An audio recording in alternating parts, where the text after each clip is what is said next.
ស្គាល់មុខស្គាល់មាត់មិនស្គាល់ចិត្តរាប់អានជាមួយអ្នកណាក៏ដោយត្រូវតែចងចាំនៅដំបូន្មានទាំងនេះជាពិសេសចំណុចទី6ទី1បើអ្នកមិនពូកែស្គាល់អ្នកណាក៏អត់ប្រយោជន៍ដែរទោះបីជាស្គាល់មនុស្សច្រើនយ៉ាងណា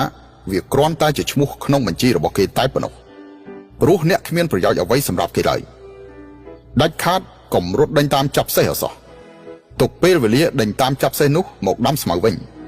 ពេលមានស្មៅល្អគ្រប់គ្រាន់ហើយនឹងមានសេះមួយក្រុមមកឲ្យអ្នកជ្រើសរើសទី2ស្អប់មនុស្សម្នាក់មិនចាំបាច់បំបាក់មុខទេផ្នត់គំនិតនិងទស្សនៈខុសគ្នាកម្រិតវប្បធម៌មិនដូចគ្នាមិនចាំបាច់ឆ្លោះប្រកែកមនុស្សអាក្រក់រឿងមិនល្អមិនចាំបាច់ជាប់ពាក់ព័ន្ធទី3មនុស្សយើងមានតែការទៀមទាខ្លួនឯង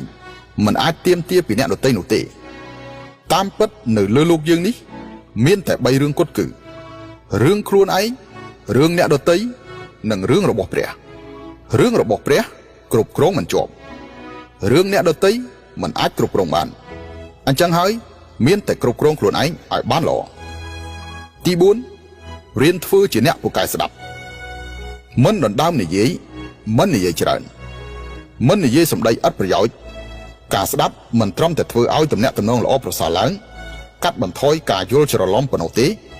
វាក៏ធ្វើឲ្យយើងអាចផ្លាស់ប្ដូរមូលដ្ឋានគិតយល់ដឹងអំពីគេបានផងដែរដូច្នេះទោះបីជាអ្នកនិយាយពូកែអាចយកឈ្នះទស្សនិកជនបានក៏ដោយប៉ុន្តែអ្នកស្ដាប់ពូកែវិញគឺអាចយកឈ្នះបានមិត្តភក្តិទី5មនុស្សល្អទទួលផលល្អប៉ុន្តែបើល្អពេកមិនបានផលឡើយចិត្តល្អវាថ្លៃខ្លាំងណាស់មិនអាចឲ្យតែស្គាល់គ្នាប្រគល់ឲ្យគេនោះទេអ្នកត្រូវដឹងថានៅលើโลกនេះមនុស្សល្អទទួលបានផលល្អប៉ុន្តែមនុស្សល្អពេកទទួលបានតែការខាតបង់នៅពេលដែលចិត្តល្អរបស់អ្នកត្រូវបានអ្នកដទៃយកមកប្រើជាឧបករណ៍ដើម្បីធ្វើបាបអ្នកការហុំព័ទ្ធដោយបន្លាគឺជាវិធីដ៏ល្អបំផុតក្នុងការការពារខ្លួនទី6ទោះបីជាឆ្លោះប្រកែកគ្នាក៏ដោយក៏មិនត្រូវប្រើពាក្យខុសខើដែរនៅពេលដែលជួបប្រទះនឹងរឿងរ៉ាវណាមួយដែលមិនពេញចិត្ត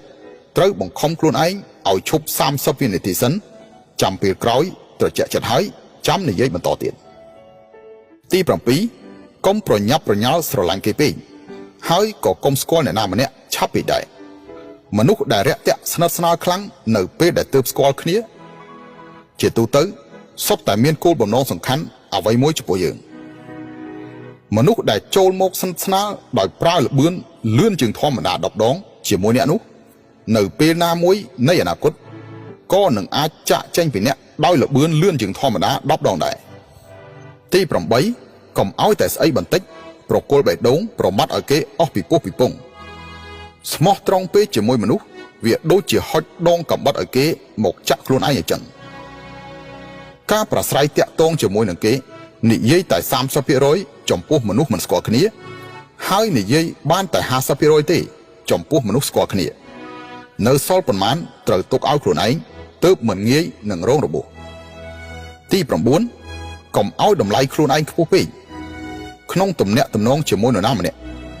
ការឲ្យតម្លៃខ្លួនឯងលើសកម្រិតនោះ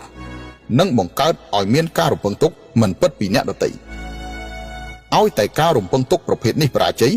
អារម្មណ៍នៃគម្លាតដ៏ខ្លាំងប្រភេទនោះនឹងធ្វើឲ្យមនុស្សខកចិត្តយ៉ាងជូរចត់បើគិតថាដំបូន្មាននេះមានប្រយោជន៍សូមចែករំលែកបន្តទៅឲ្យមនុស្សជាទីស្រឡាញ់របស់អ្នកផង